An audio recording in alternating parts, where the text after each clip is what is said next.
If you believe you've been wronged and you think you have a strong case on your hands and you'd like to move forward, but it's been some time since the incident in question occurred, then you should really educate yourself as to the limitations, period, implications that your case might face. And also something called the principle of discoverability, which can be a game changer for you if it's been more than the usual 2 years we allow for limitations periods in Ontario. In this video, we're going to be discussing the Limitations Act, what limitations periods are in place here in Ontario, exemptions that apply to the limitations period, matters that are not covered by the limitations period. My name is Pamela Metani. I'm the principal lawyer and founder here at Graphene Business Law, a law firm serving business owners and entrepreneurs virtually and throughout Ontario. If you're new to our channel, please go ahead and click on the subscribe button down below and give this video a thumbs up. It takes a lot of time to put this kind of research together and offer this free educational content, and the thumbs up or the subscribe or your comments and thoughts let us know if we're on the right track or not. Without further ado, let's get to it. What is a limitations period? What does that term mean? Chances are, if you're looking to sue somebody, this term is something you've come across because it is fundamental to the overall concept of suing someone, at least in the jurisdiction of Ontario. So a limitations period, generally speaking, is going to be a time period in which you can still sue for wrongdoings that have taken place, wrongdoings committed against you. Okay? Now, what is this limitations period?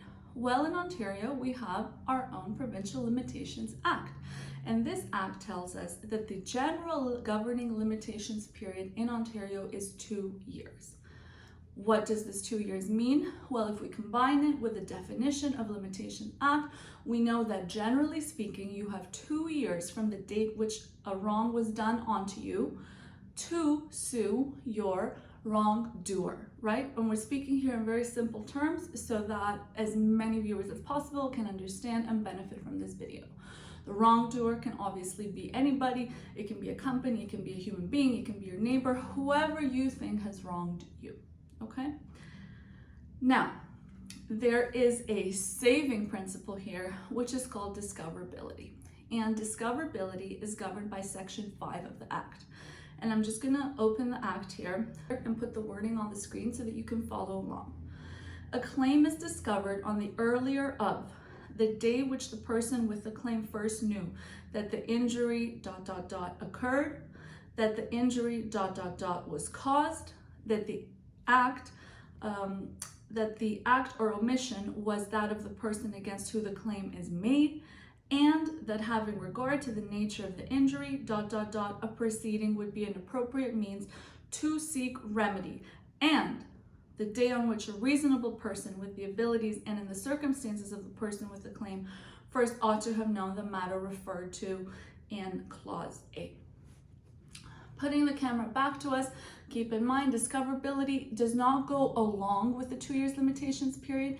It is something that supersedes that. So what do I mean? If it's been 2 years since the mistake in question and you had no way of knowing, well, this jurisdiction in Ontario gives you a chance to say that, hey, my time isn't out yet.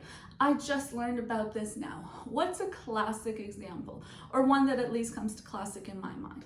If you've just signed a contract with a general manager, building manager, to, for example, build, commercial structure, okay? Let's say a 5-story building where businesses are going to be renting out of.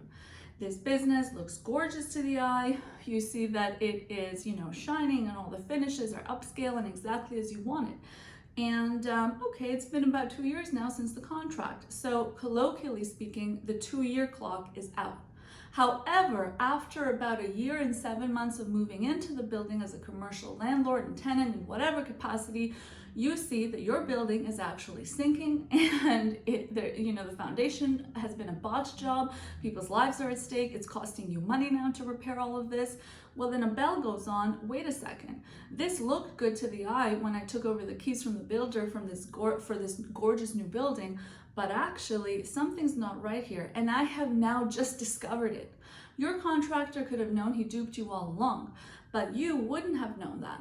So there, the system gives you a chance to bring your case to court despite the regular 2-year period having run out, because you would have had, in this example, no way of knowing.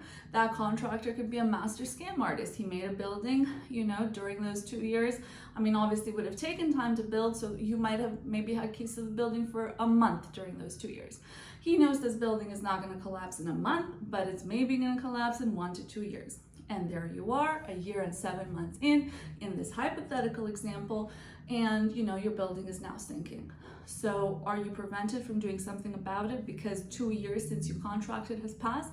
No. Now you have just discovered what went wrong, and arguably in this hypothetical, you would meet all of the criteria in Section 5 that we talked about, and again, the court system gives you a chance. So the principle of discoverability can save you.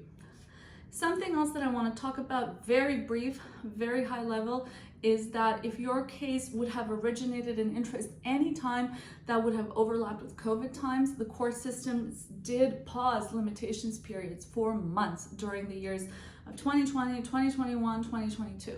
So if your matter would have happened either 2 years before that period, so you'd fall, into the end of that 2-year period, discoverability principles included, or if your matter would have originated during that 2-3 year period, there's a little extra buffer that you are entitled to, or could be entitled to. Again, these videos are not legal advice. You're still going to go to a lawyer and do the right thing, but the point is, after watching this educational content, you're now that much more prepared to have that much more of a meaningful conversation with your lawyer and save some money in having that conversation more efficiently and more quickly. So we talked about what limitations period means.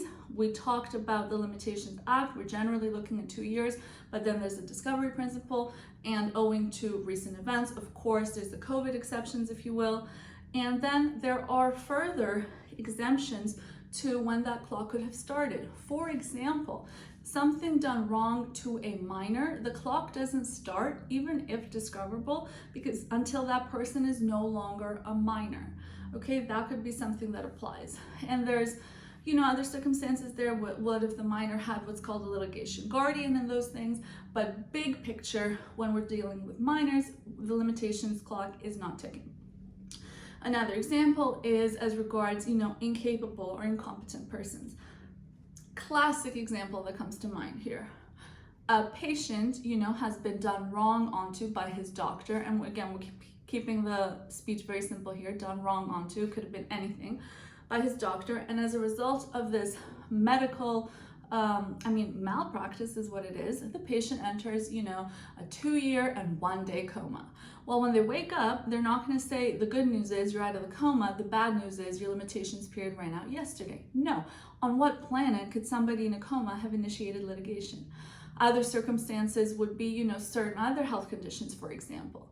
So those individuals, they could be entitled to exemptions because it's just were not capable, it just was not possible for them to be bringing these matters to court. Okay, so make sure with your legal counsel, and of course here at Graphene Business Law, we can help you navigate limitations periods. It's something that we often assist our clients in navigating those difficult waters, because as a client, even as a sophisticated business person, it's one thing to be sophisticated in the operations of running your business and getting a really good deal on your supplies and flipping inventory the right way for the right cost, but it's another thing to be aware as to legal nuances, and that's where, here at Graphene Business Law, we come in. We have that legal knowledge, and we can help you take your matter to the next level and best advocate for your interests. So we talked about the exemptions, and the last thing I want to talk about is the fact that there are, now keep in mind, Graphene Business Law, these aren't cases we would take on, but for the purpose of a comprehensive educational video for you as the viewer, there are matters out there to which limitations period doesn't apply, oftentimes for public policy and social justice reasons. One of a classic example again is sexual assaults. You might have seen, for example, during the Me Too movement, in some cases we were having, a lot of the times it was women, I do believe some men came forward as well, but with most of the cases having been women coming forward for having been sexually assaulted 20, 30 years ago by certain celebrities. Obviously, that's longer than the 2 years limitations period. But also, obviously, you can imagine how something like that is so traumatic and takes so much time to process. Victims might not want to talk about it. Putting a limitation stamp on that would not make sense because everybody has that different, trauma recovery process and life path and life choices. Not everybody might be ready to go after their abuser or their assaulter, 10 years in, as long as the time that might seem compared to the conventional 2 years limitations period, okay?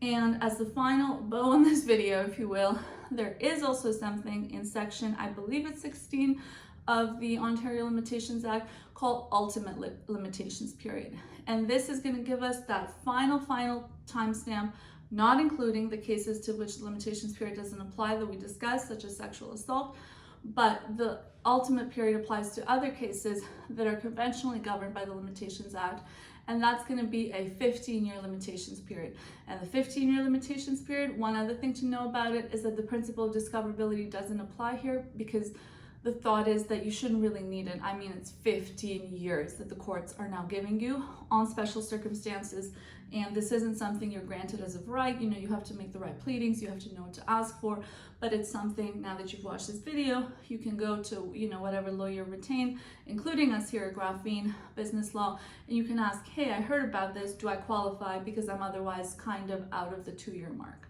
So I hope this video has been helpful.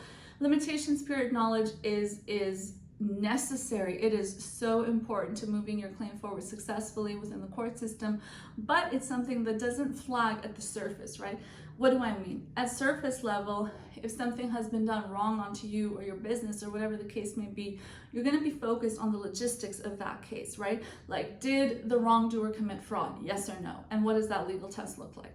However, that entire conversation is going to be moot if you are so far removed from any appropriate or applicable limitations period nuances, right? So that is knowledge that although it's not a surface level, like big flash sort of thing, because again, you as somebody that's been wronged are going to be thinking about the specifics of how you were wronged. But for us as lawyers looking at limitations period implications, that's one of the first things we're looking at. Because how can we move this case forward if we, with the best arguments substantively on, fraud and breach and all those things specifically, if the case itself has no place in the court system owing to how long it's been. I'll end this video there. Let us know your thoughts. Do you find value in these really specific and honestly super important legal topics?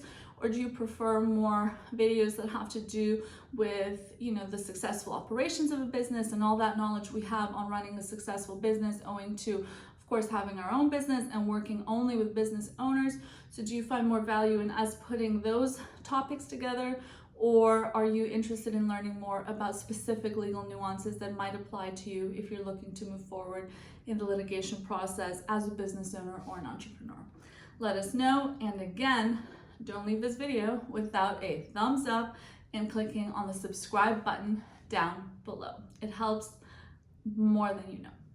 Thank you for watching.